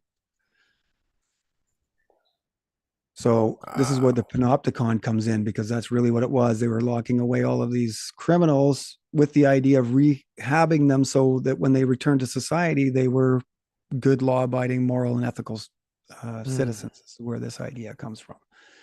So the problem is not merely how lawmaking and law administering functions are exercised, but also how they may be exercised so as best to achieve their purpose, and what conception of these functions by those who perform them will conduce best thereto. Here, certainly the pragmatic criterion is sound. The true juristic theory, the true juristic method is the one that brings forth good works. So they're talking about ends and means there again. And they're advocating pragmatism. Okay, and so here is his hedonic calculator. Okay, hedonism. This is where I was talking earlier, where it most likely connects to Crowley, the whole thing of hedonism today. Hedonism that we know of today can be easily cultivated in an environment in which, the overlying or the predominant philosophy is built on a hedonistic calculator, right? Talking about the most pleasure being brought to the most people. And so this is pulled right out of his book, written in the 1700s or 1600s. And it's his definition of utility, because we need to define our terms. Right. By utility is meant that property in any object whereby it tends to produce benefit, advantage, pleasure, good, or happiness, or to prevent the happening of mischief, pain, evil, or unhappiness to the party whose interest is considered. If that party be the community in general, then the happiness of the community. If a particular individual, then the happiness of that individual. So that's straight out of his book right there. Utility is meant that property in any object whereby it tends to produce benefit, advantage. So it's about whatever decisions you're making in your life, you break out this hedonic calculator and you figure out what brings you the most pleasure, and that's the direction you're supposed to go. This is right. Bentham. What happened to the hard choice is usually the right choice, and right. It's not the destination, it's the journey. Yeah. I never even heard of this stuff, until now. But man, it so permeates our society, right? He's the greater good. He combines utility with greater good. And have we heard that phrase lately? Greater good. Oh man. Pulling this together. This is it. So again, from his book, pleasures then and the avoidance of pains. This is the other flip side to all of it. It's about, yes, augmenting pleasures as much as possible, but it's really primarily about the avoidance of pain. You can see Soma. that today. This is really what Soma. so many people from seeing the truth is that they just want to avoid that pain, right? Of new worldviews being formed or paradigms being exploded. That's going to be painful. And the more that you've depended on that scientific expert for your worldviews, the more painful that's going to be. And the more you're going to lash out at those people that are actually attempting to or are changing it. Dude, this So this sounds like really, Soma. It sounds like Soma from Brave New World, an avoidance of pain. yes, this is exactly it. Total opiate. I'm telling you right now that Aldous Huxley based his Brave New World on the philosophies of Bentham. Yeah, The man. more and more you read Bentham, it sounds like Brave New World. So it's So fiction, far, yeah. but this is where he's getting it from. This is the important point: is that all of these people know this. And what is Aldous Huxley? But a Fabian Society member. He's an ethical Exactly. socialist. He's in with this uh, continuity of thought. So Mm-hmm. pleasures then and the avoidance of pains are the ends which the legislator has in view. Ends. Okay. So he's thinking about ends. It behooves him, therefore, to understand their value. Pleasures and pains are the instruments he has to work with. It behooves him, therefore, to understand their force, which is, again, in other words, their value. So he's putting the value is directly put on how much pleasure. So in the aspect of a person, when you're on your own making decisions that only affect you, the value of a pleasure or pain considered itself will be greater or less according to the four following circumstances: its intensity, its duration, its certainty or uncertainty, and its propinquity or remoteness. Okay, and then to a person within a community, there's six. And it is the greatest pleasure to the greatest number of people would be your first and foremost concern. And those seven circumstances are intensity, duration, certainty or uncertainty, propinquity or remoteness, fecundity or fecundity. It means fertility or propagation. How much more pleasure was created out of that decision to go and have pleasure? Mm-hmm. Okay? How exponential is it? Yeah, Its exactly. theory and its extent. For how long did it last? Okay. So Bentham's pleasure calculator leading to hedonism in a society largely immersed in instant gratification, while science shows delaying gratification is a prominent personality trait of the successful. Okay. So it's asking you not to act in ways that will make you successful by delaying gratification and doing the things that we need to do every day to get things done. And then gratification is the one of the number one personality traits of the successful, is to be able to not be ruled by your hedonistic lusts or pushes, pulls, right? So, and we've discovered this with the farm too. We do long hours and it pays off. We Absolutely. go home early. Ooh, it doesn't look so good. You're right. Right. And a farm is one of the best metaphors for Yes, man. that. In Up an early, orderly out late. input. Sorry. Oh, just up early and in there Yeah. late. Yeah. And no, and I don't drink beers, but nothing tastes better than a beer after a long day like that. You find a nice beer, and so then you're in a moment of real gratification. You've put in a lot of work, and it's good work. It's not, I it's not agree. a job kind of work, just over broke, but you're actually trying to push yourself into greater places and to have more wealth in not just monetarily, but knowledge and all other forms of wealth. Mm-hmm.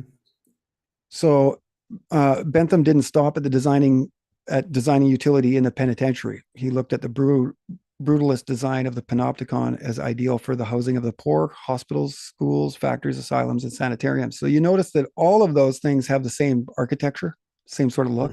Yep. That comes from Bentham. And through some of the literature I've been reading, he would have rather had the whole society like that. So, hello, that's where we are. So, as I have hopefully demonstrated here, the theory of predictive criminology isn't just a modern day dystopian Hollywood plotline. There has been a move towards crime prediction for longer than any of us have been alive. In fact, it has been the primary motivation of men searching for the perfected modes of social control for well over 200 years and more. It's really their holy grail to prevent crime before it happens. I ask the reader, are we not looking at reasons behind the plot of Philip K. Dick's psychic precogs laying in a vegetative state inside the heart of the special precog division, fused by flesh to the omniscient black universe of negative human intention? Minority Report was preconditioning us to an idea once thought ridiculous, yet an idea that has spanned the millennia and is setting roots today. Was Orwell created to precondition us to our inevitable futures? Today, there may not be a more referenced book when pointing out the oppressive nature of Western society. Orwell's thought police investigating thought crimes are a thing of the present, and newspeak relentless today in their subordination of nations to the creation of a wildly fantastical pseudo environment. Bingo. Yeah. Oh, I there's always thought Jeremy about Bentham. that about Orwell for a long time. Yeah. Yeah. And some research I sent you in the direction of one of the videos where they did a deep dive on Orwell and couldn't find anything. Right. They're not even sure that he was an actual person. Yeah, that's dark. Who knows, right? But that's the sort of the polar opposite to Aldous Huxley's A Brave New World. In A Brave New World, people are largely placated by drugs and pleasure. Whereas in 1984, it's the jackboot and authoritarian force. Right. So here's Jeremy Bentham today. That's his head. And so here's some speculation.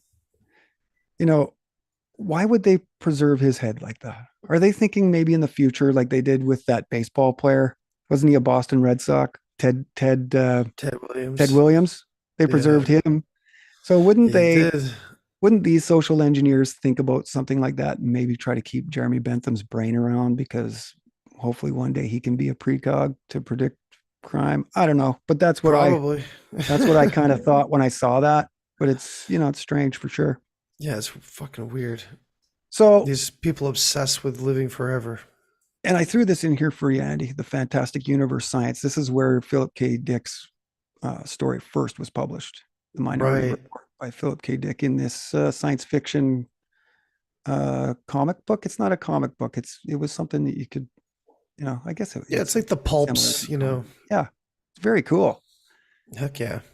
So I mentioned earlier that, this is really sort of the literal interpretation of the Matrix. Right. And I've suggested several times that, when Morpheus meets Neo for the first time and he explains to him what the Matrix is, that he was explaining the social contract. So I'm going to read this, sort of close out this episode, and just ask you if you can see that he is really talking about our social contract and the things that we are talking about through this 10-part series, and that we're exposing actually the Matrix, in that it is the social contract. Okay. And the brothers or sisters, whatever they are now, I think they were trying to tell us some certain things in that movie. So let me tell you why you're here. You are here because you know something. What you know you can't explain, but you feel it. You felt it your entire life. You don't know what it is, but it's there like a splinter in your mind driving you mad. It is this feeling that has brought you to me. Do you know what I am talking about? And Neo says, the Matrix. And Morpheus says, do you want to know what it is? And he nods to him. And Morpheus says, the Matrix is everywhere. It is all around us. Even now in this very room, you can see it when you look out your window, or when you turn on your television. You can feel it when you go to work, when you go to church, when you pay your taxes. It is the world that has been pulled over your eyes to blind you from the truth. What truth? Neo asks. Morpheus leans forward and says that you are a slave, Neo. Like everybody else, you were born into bondage, born into a prison that you cannot smell or taste or touch, a prison for your mind.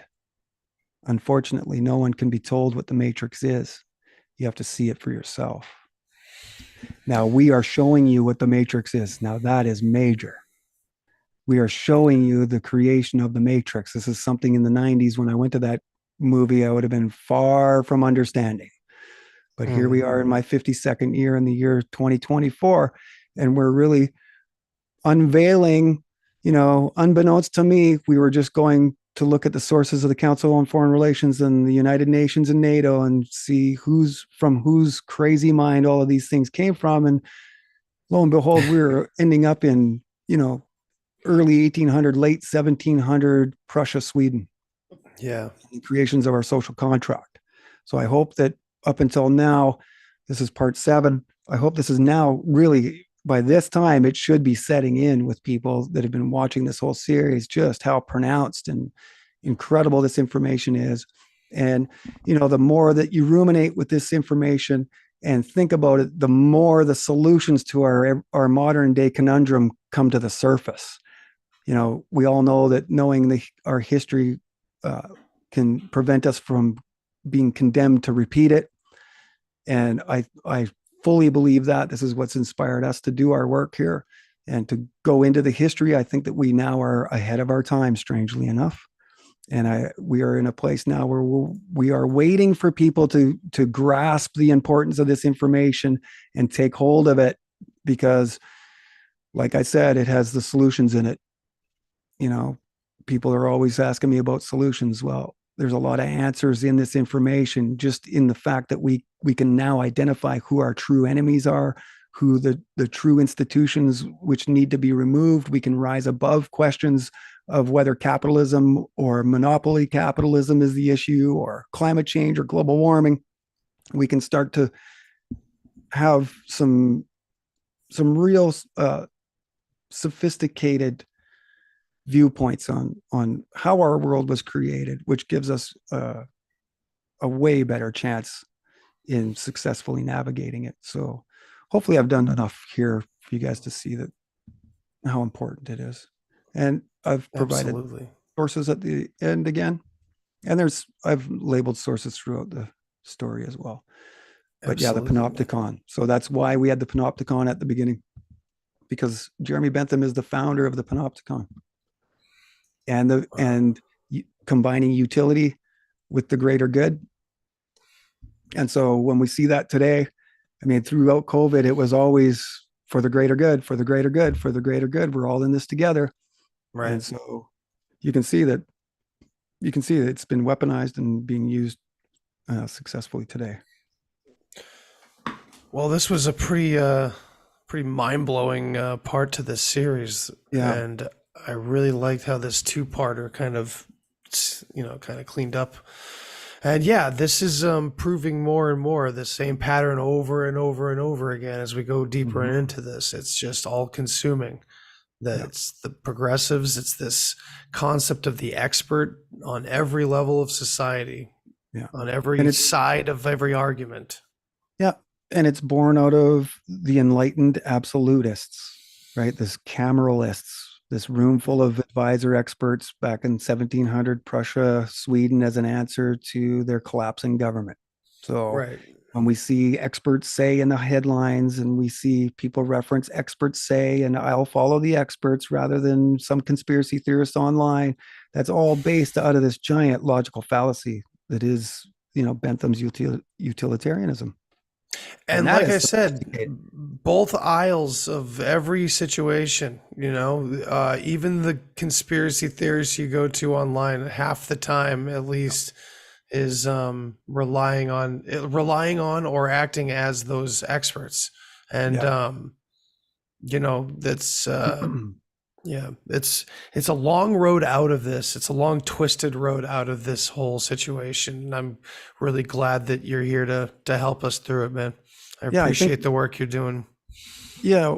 And I think, the main focus is for us to make it simple, because this is complicated. But I think it gets easier as you commit to it, like anything else, right? If you work at it and you practice, use this episode, the other episodes and the other articles as reference, go back. If you can't remember these terms, it's very important to remember them. So it can really, they jump out now like big red flags for me when I hear them speaking in certain languages and in certain tenses, even, right? The future perfect is a tense that you can speak in. And Right. so you get knowledgeable to this level. You don't worry about who's controlled opposition. You don't worry about who's saying what, because you already know. And you can, like people, like we did in our last week's talk about controlled opposition and all of this, you can then now understand who to follow, right? And who Right. not. So All right. Well, we'll end this chapter here, my yeah, buddy. friend, and Thanks for everybody having me. that's listening. Appreciate it. And yeah, we'll be here same time next week for part 8. And Yeah, yeah, we're just about there. give us a little tidbit. What are we getting into next week? Well, I think we're going to talk about the rise of the university network across the United States. This is how the internet was first, derived, was the nodes of the American universities largely. Mm-hmm. So we're going to show the creation of the Association of American Universities. A lot of these guys are involved in that too. So this is when we first set out to do this 6 months ago, it was about the rise of the expert, and we are getting to the very source of it. And so Beautiful. this is another thing that I want to ask people to sort of consider a different definition, right? We've grown up thinking that universities are this great prestigious place to send our children, but we've already said prestige means to trick or fool. And, the gig is up when it comes to, a higher level education through universities to many people anyways, right? A lot of people recognize it as, sort of a false knowledge, and that, following the experts may not necessarily be the best way. So we Right. are It's going to just an also get into that in the next week after that. And we're okay. going to break open this 2022 Walter Lippmann conference and show what they're saying today about this crisis of the expert and what they want to do to try to keep him propped up. I Right. So can't that's right wait to up, get into that. yeah, right up to 2022. So that's, a key part, something we want to do. We want to be able to relate it to the now so people can see it. Absolutely. You mentioned earlier that the Great Society is really the Great Reset. That's totally accurate. That's exactly what's Mhm. happening. It's all progressive. So yeah, that's where we're All right. heading. Hell yeah, man. All All right. right. Well, everybody, thank you so much for sticking with us. And yeah,